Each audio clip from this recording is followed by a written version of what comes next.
Hello, everyone. Welcome to Sound of Hope News, and have a good week. And Emily from San Francisco, California, you Chinese American journalist. I was saying my Chinese name, so okay. Okay. All right. Who's my co-host? Yeah. Oh, sorry. Yeah, this is Kathy Zhang. Yeah. So I'm sorry, we were a little late. Okay. It's Monday. Something's wrong. So we already got our listener here, Dan Kong, and good to see you. Thank you for your thumbs up. And again, a lot of news for you. And for those of you who are just here, please, remember, for new people, not just you. You haven't heard what we're gonna say, okay? But for the, if you're it's not live, and remember that we need your like and subscription, and don't forget about that, okay? Which will propel this program to go far and wide. Okay, all right. So today, what we're going to talk about, the first topic we'll talk about, indeed, what is behind this Burma coup or Myanmar, right? Myanmar coup. What indeed happened there? What does that tell us? Is it any related to America in any way, shape, or form? This is one thing. Another thing is yesterday was the last deadline for the Nobel Peace Prize nomination. Mm-hmm. And you got some really, really surprise candidates there. And one of them is Black Lives Matter. They were nominated for the Nobel Peace Prize. And who else? Okay, that's what we're gonna cover. And some other topic has to do with several states. A battlefield state is moving to tighten up the election laws, so that what happened in the 3 months ago won't happen again. So what are those states and exactly what happened? And Trump made a very big decision just yesterday. On Saturday. On Saturday, I'm sorry. The day before, he fired or let go of 5 his attorneys who were supposedly to defend his impeachment trial.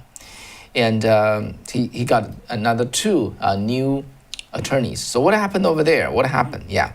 Okay, so that's the topic of today. So now let's just move on to the first topic. So the world is really shocked to learn yesterday that Myanmar have a military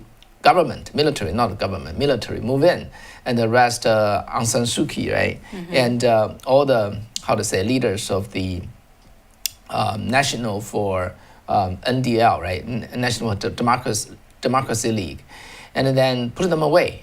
And this really shocked the whole world. So indeed, what happened? What happened, over there?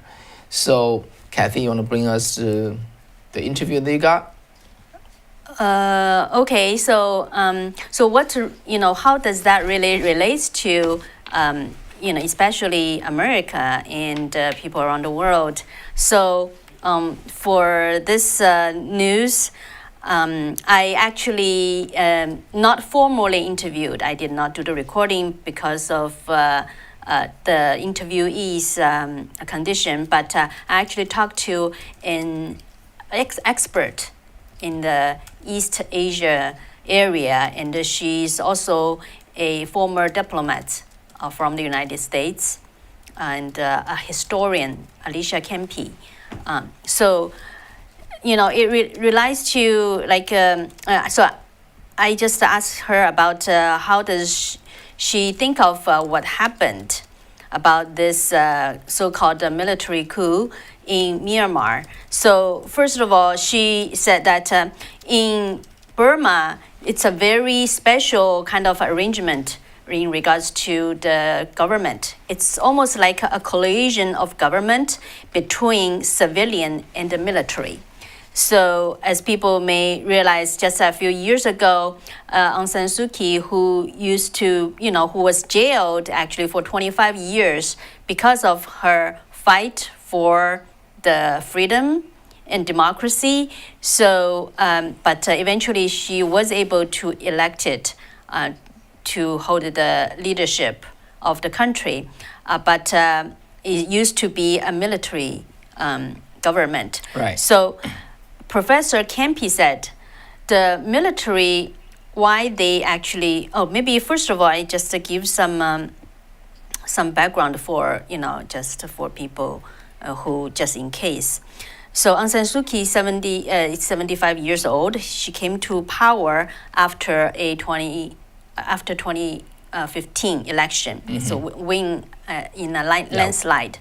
So the military, who actually they architected Myanmar's 2008 constitution.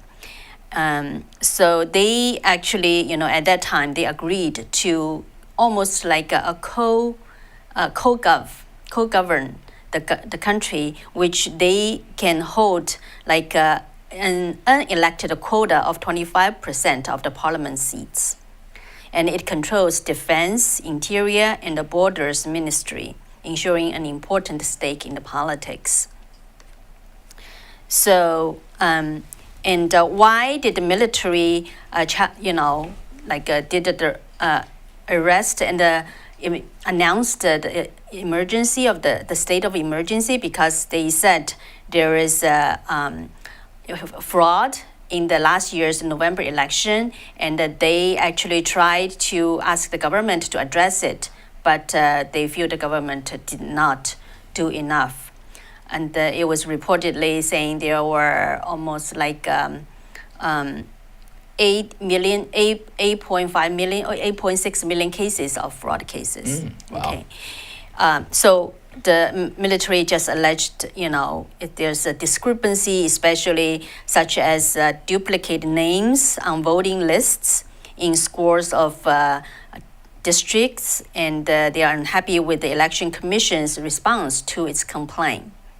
So, and they said that because of this became obstruction to democracy. Okay, so that's why. So Alicia Kempe, Professor Alicia Kempe said that this collision of government now come to a crisis because the military, when they gave up the power for, at 2015, they probably exchanged for something, right? So one thing is for sure is how they can still make money, legally or illegally. Okay, so but now because of the COVID, the economy in Myanmar just severely hit, and so especially like with the tourism totally shut down, Myanmar's economy has a little alternative to diversity, and China could be like a major mineral investor and a purchaser, but the Myanmar government, including the military, don't really have much trust in the Chinese communist government. But other countries' economy options have disappeared. So there's little to offer the people as an answer to the present suffering. And how suffer people are in Myanmar, according to a report from the Brookings Institute, I have some data here, is that, let me see, I try to find it. Actually, like 4 out of 5 families, they go hungry. Okay, they have to skip meals. Wow. And a survey shows that, okay, here we go. So because Burma actually initially the first wave of the COVID, they did pretty well. Only like 300 some cases. Okay. Infection. But in last August, they were hit by a second wave. And according to International Food Policy Research Institute survey, only 16% of the people who they surveyed were poor in January of 2020 before the COVID. But after the COVID, in last November, end of November, as more as 62% of the same poor were poor. Okay, and so a lot of people had to go hungry and have to skip meals and don't have much food. So that's how the situation is, and that put that make the military government feel very much danger that the government is gonna be rebelled by the people. So before that really happened, they said there is this kind of fraud election. election fraud. So, but what that comes to the question, what does that really mean, right? So let's watch what Professor Alicia Kempe has to say. A trust has been broken between the people and their governments. And that trust, which was really epitomized and accelerated during the COVID crisis, where countries all over the world said, we have to lock down and destroy our economy to save our people. And if you do this, trust me, if you do this, it will get better. That trust now is very, very frayed in many countries. In the United States, nobody's talking about the fact that the Mongolian government fell on January 20th because of the way a hospital in Ulaanbaatar handled the birth of a child by a woman who had COVID. The entire government, including the prime minister and his cabinet, within 3 days was gone because of this. And the country of Mongolia has had no COVID deaths. So this situation, what does that mean? In a country we never talk about that doesn't really have COVID. They've had 1,700 COVID cases in 1 year. No deaths, and the government falls. Because the people had expectations for protection from the government from this disease, that they would sacrifice greatly their economy, their movement, and the situation just continues on.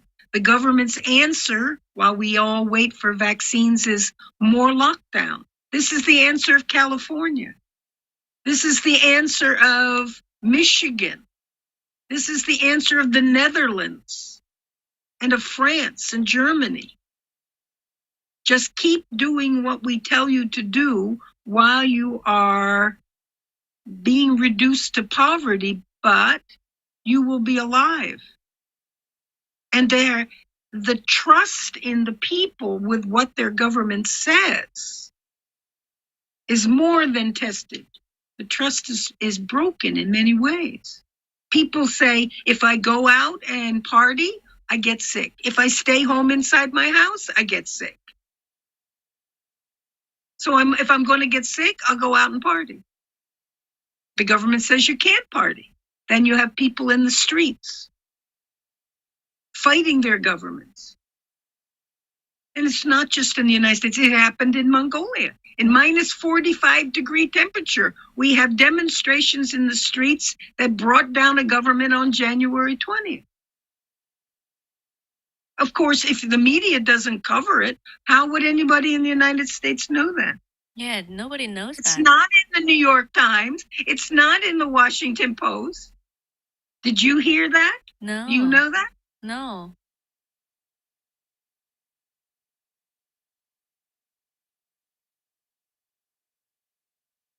Mongolia or Burma, also in Japan. Remember, Japan is supposed to hold the 2021 Olympics, and there's a big controversy, right? So right now, actually, the people in Japan, according to Alicia Kempe, Professor Kempe, because she's really familiar with the country too, she said that, the people, Japanese people, usually follow what the government says. But right now, it's a real dire situation, actually. She's think, the government tried to save their face to hold this Olympics, but people just don't think it's going to benefit everyone, right?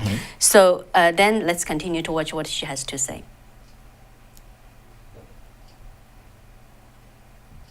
So we're having more and more situations like this.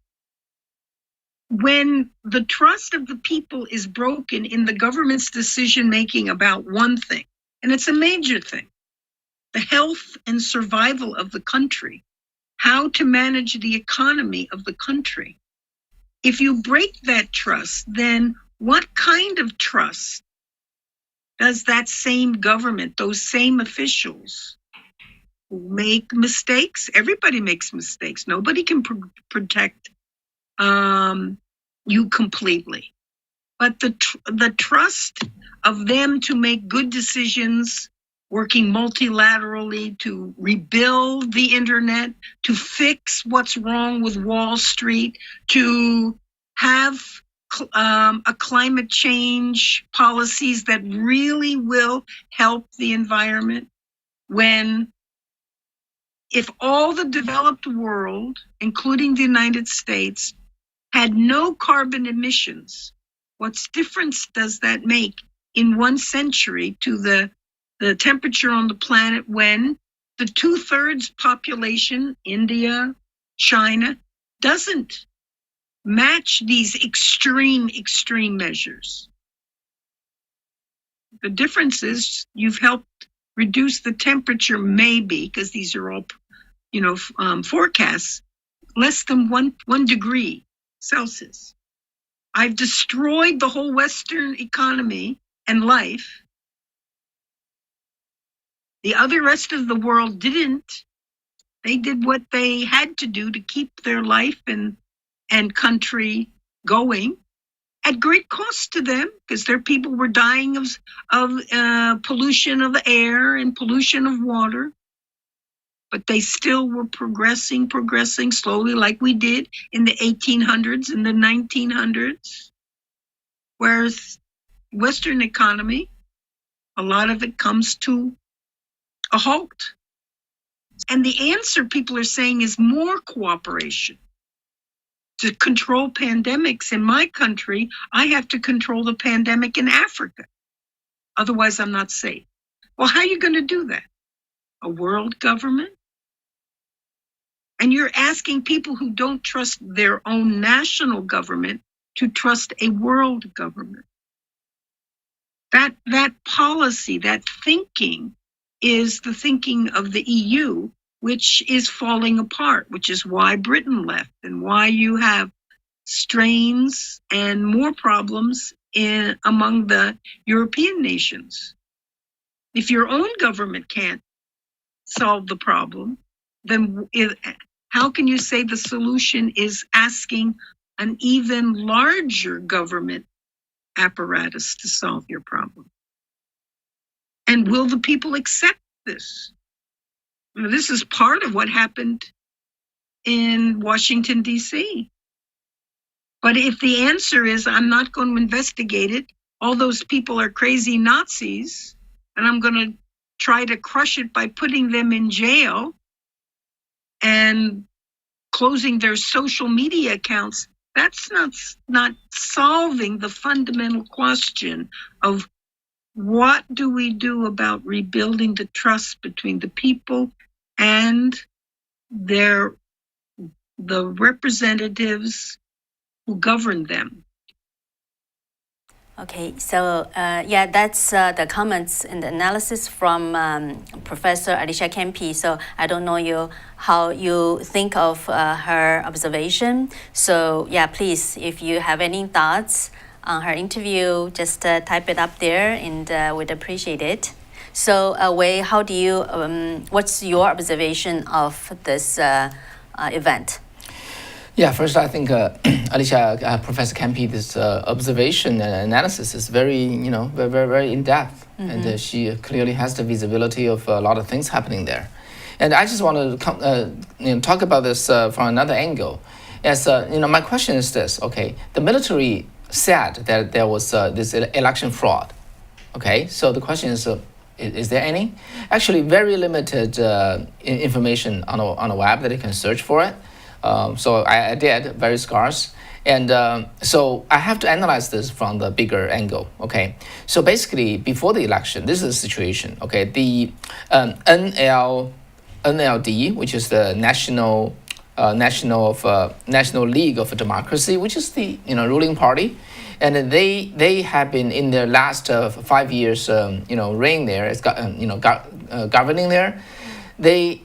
they were not performing very well in terms of economy, which is apparently hurt by the COVID-19, and also about the reconciliation among the ethnic groups and things like that. So it is just lackluster. They were not doing very well. Okay, so the general consensus at that time is the NLD may lost their seats in the parliament. And actually, inside the NLD, people hold the same opinion. They said we didn't do well, so we're gonna see how much we're gonna drop. And also there's about 70, very small parties. Okay, there are two big parties. One is NLD, another is called Union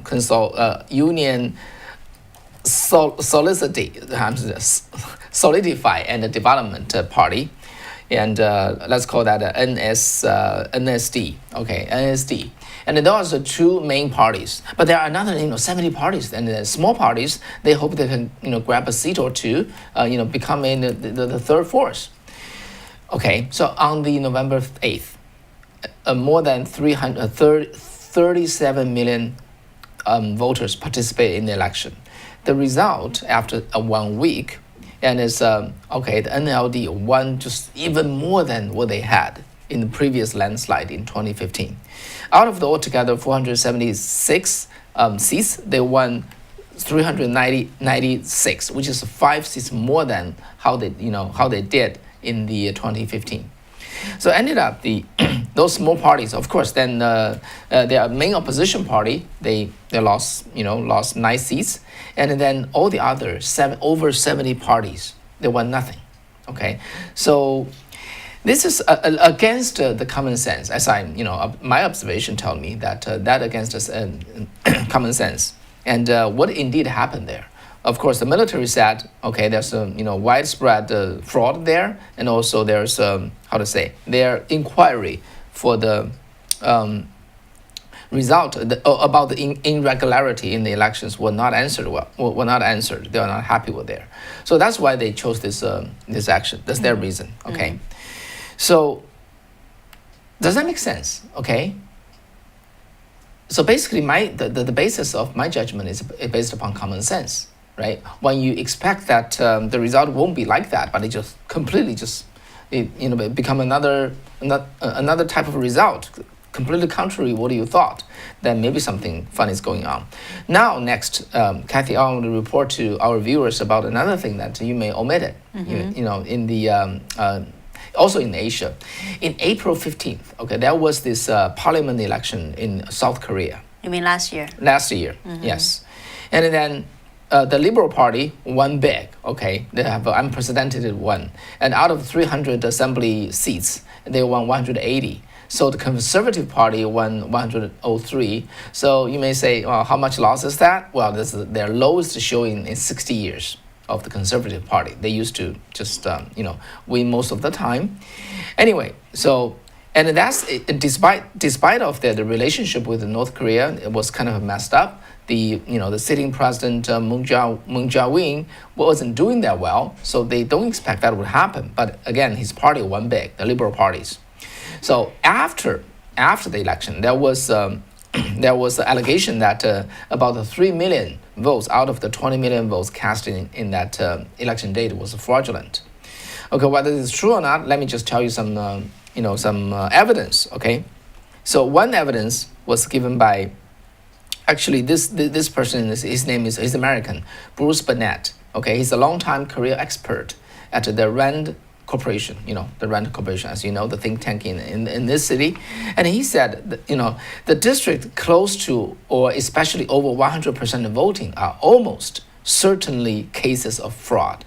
And then there's multiple the turnout in many districts were over or near 100%.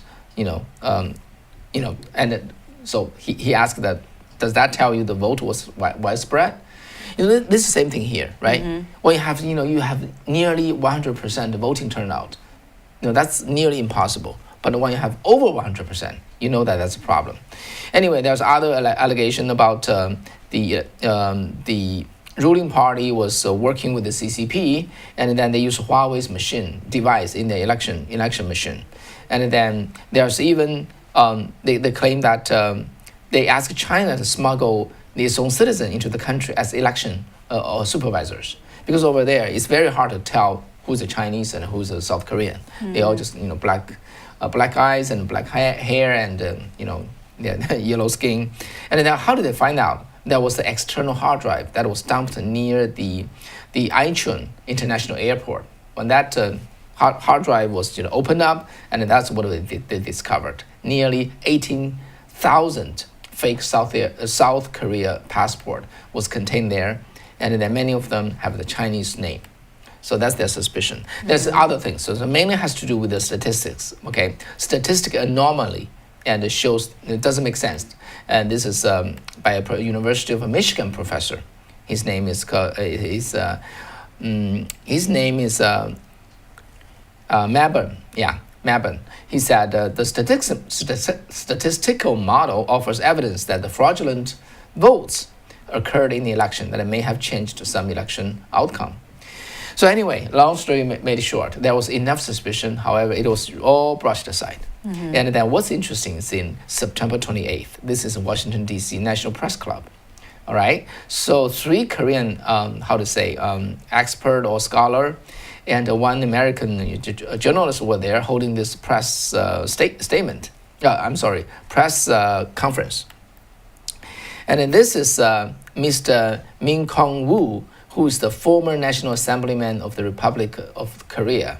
What he said last September, hear me out. He said this. He said, the election fraud virus is here, passing through South Korea. America, you are next.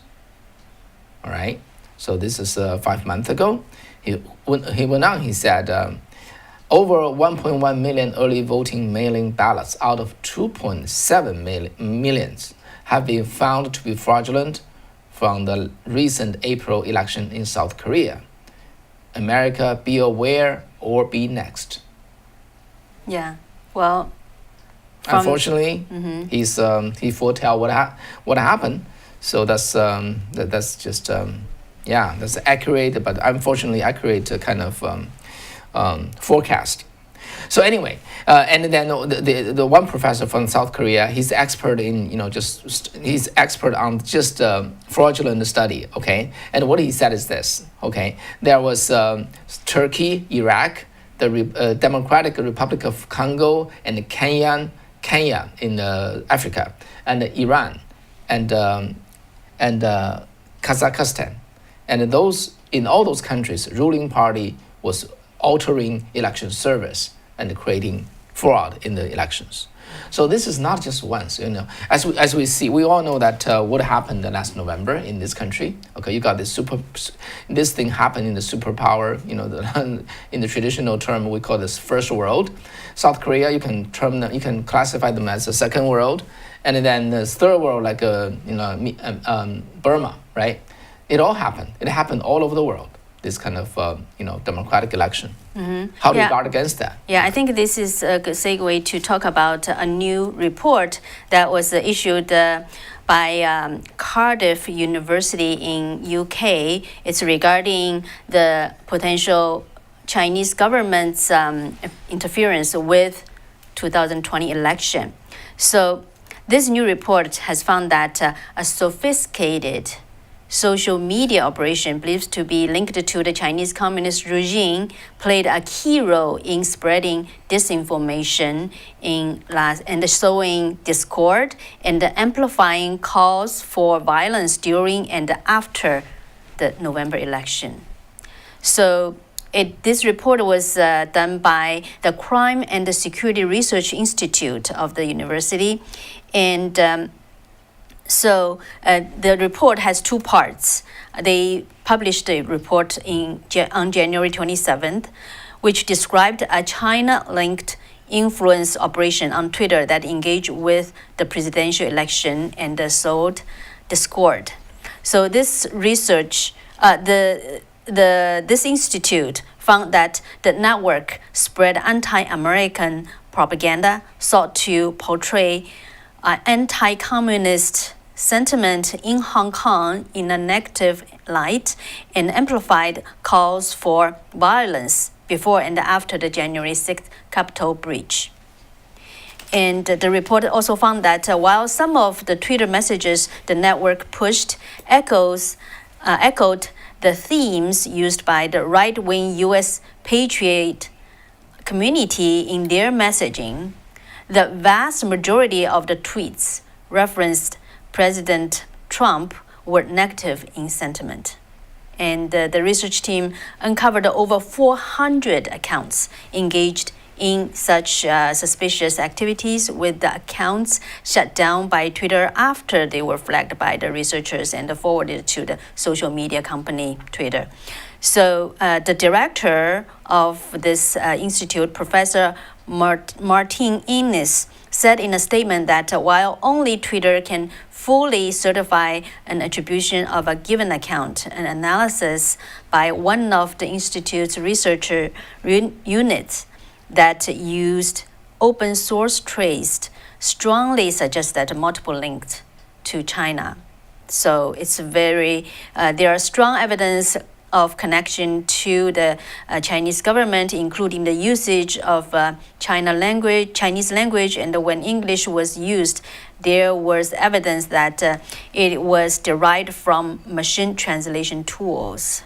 And other factors that pointed to link to China are a focus on topics of interest to Chinese geopolitical interest, account activity only in Chinese office hours, and limited activity during a Chinese national holiday. Okay, so let's move on to the next piece of news. And as you know, that a few months leading up to the election of last November, President Trump has been speaking very repetitively about the vote by mail would lead to fraud and would destroy the country, quote unquote. And then, after the election, now today, the state legislatures are back in sessions. So the GOP lawmakers are just rushing to draft new laws aimed at restricting vote by mail. So let's take a look at Georgia first. All right, as you remember that Georgia, President Trump lost 12,000 votes out of 5 million, right?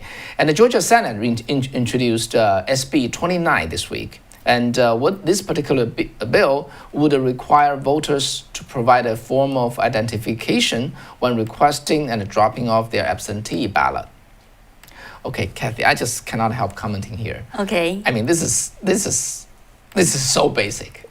Coming from China, is they have to introduce a law require voters to provide a form of ID when they vote.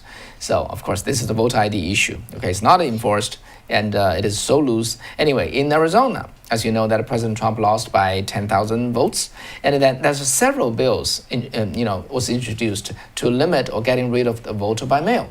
So in the Senate, the SB 1503 would make voters return their ballots received in the mail in person. Okay, and then another one in the Senate would take voters off the early voting list if they do not vote by mail in 2 consecutive election cycles. All right, so preventing something suddenly happen.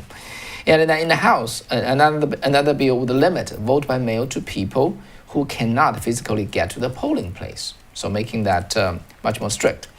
Then in Pennsylvania, big state, 7 million voters, President Trump lost by 80,000. And in the Senate, legislature would repeal, one legislature would repeal the previously no excuse absentee voting law that was passed the year before in 2019. Okay, so they loosen it up because of the pandemic, and it's saying that you don't need to have an excuse to cast an absentee ballot. Now they say no, you don't do that. Okay, you have to have an excuse. So this is basically what happened in the 3 battlefield state. As you notice, they are all in the battlefield state. Yeah, that's that. Now let's move on to the story of the Nobel Peace Prize. So actually, yesterday is the deadline for the Nobel Peace Prize nomination. And then the more interesting news, let me just read it to you. I want to know how you think.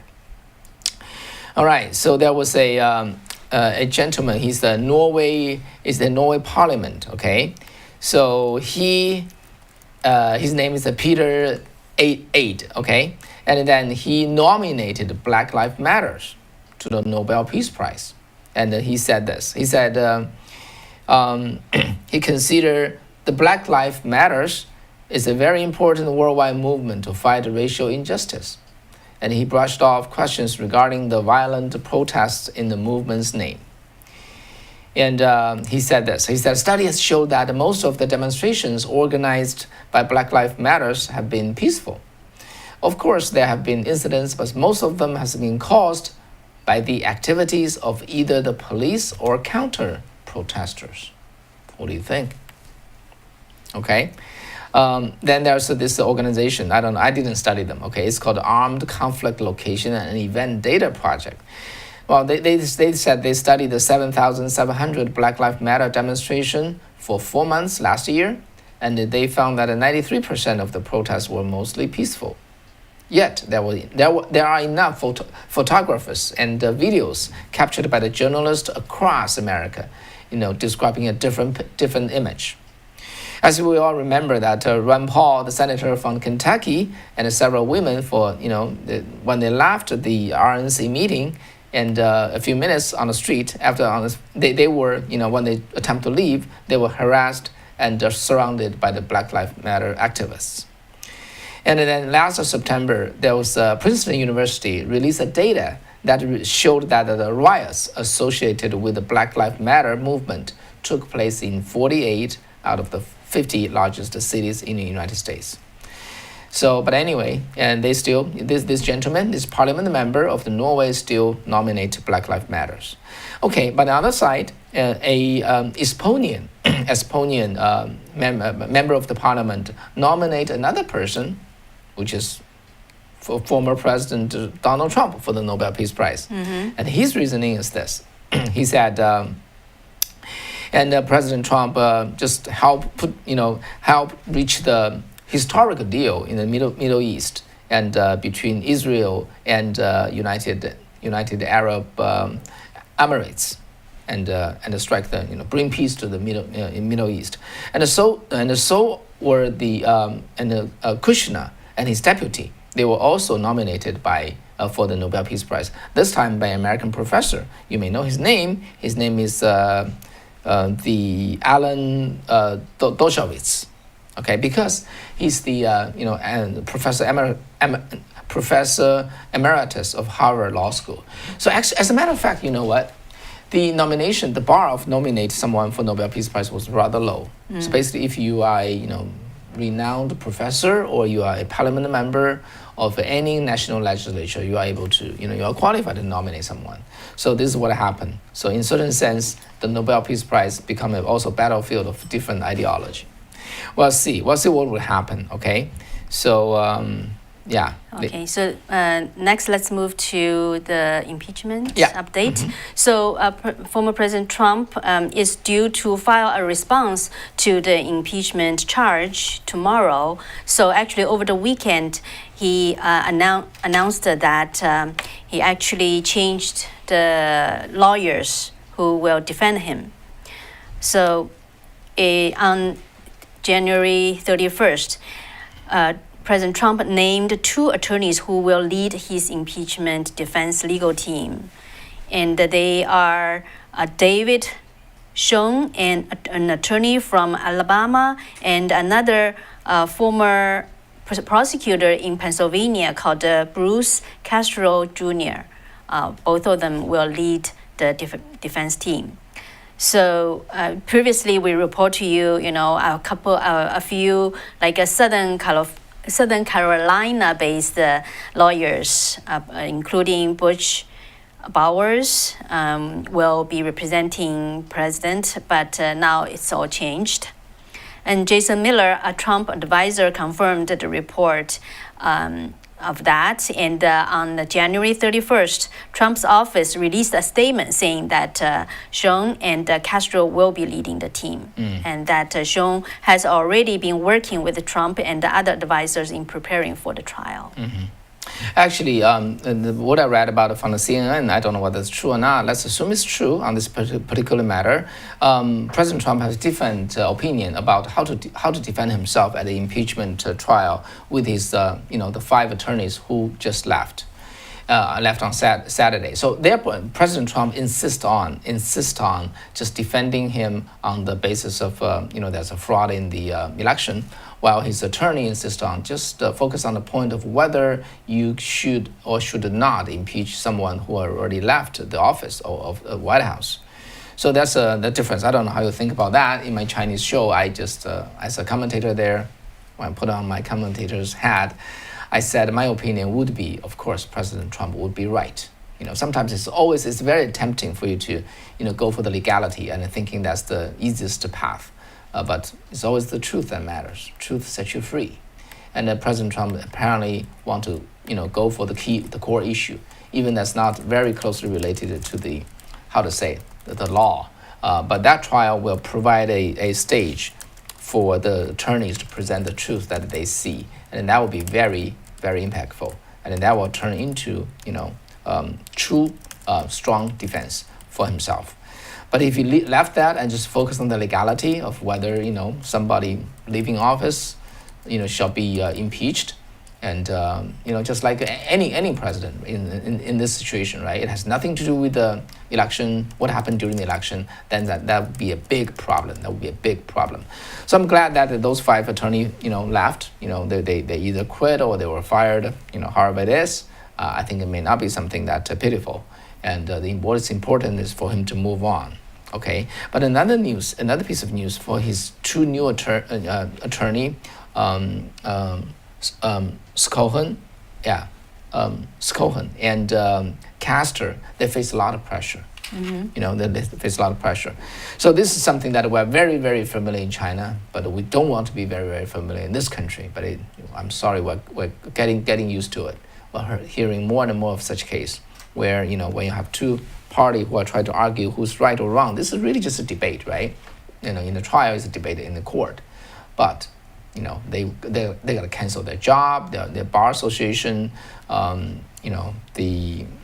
was canceled out and things like that. It's called a cancel culture in this country, but in China, we know that very well. It's called a 整人.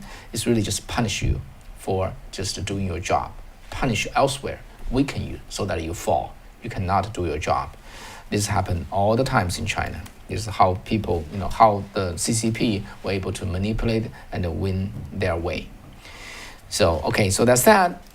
I think that will be all for today. Okay, yeah, so I really appreciate, I was just try to look through the comments, and, a lot of people actually liked Professor Alicia Kempe's interview. So yeah, thank you. I will definitely send the feedback to her. And actually, I did a much longer interview with her. So I will share that in the coming days, since people like her observations and comments. And we also have to make an announcement here, just for you to know. We've been here every day, Monday through Friday. And actually, I also have another show at just 2 hours ahead of our 7 o'clock at 5, so which is taking a lot of energy. Okay, so we do want to prepare better for this show, so that you can get the most out of it. So we want to just focus on three days every week: Monday, Wednesday, and Friday instead of every day, so that we can have some extra time for preparation. We really want to bring you the best content, the news and the news analysis. So just so you know, we'll be here Monday, Wednesday, and Friday, 3 times every week. And if something happens, some big happen, we'll be adding shows. We could come online on Tuesday or Thursday, or even during daytime. So because we're journalists, we respond to news. Yeah, so just so you know. Yeah, so Monday, Wednesday, Friday will be the live shows, and in the meantime, I will do some more in-depth interviews, just like what I did with Professor Kempe. So probably we'll share with you. Will be premiered on the Tuesdays and Thursdays, so that So please look out for it. Again, just check if you are still subscribed. We have many cases people are unsubscribed. So yeah, check on that, and also click on the bell so that you will get a reminder. Yeah. Thank you. We really appreciate you. You're here with us, and I wish that you can be here with us all along the way as we bring this show to more and more people. Thank you for your likes and subscription, and thank you for watching. All right. So That's it for today? Yeah, that's for today. I'll be seeing you Wednesday night at 7 o'clock Pacific time. Okay, take care. Take care. See ya. Good night.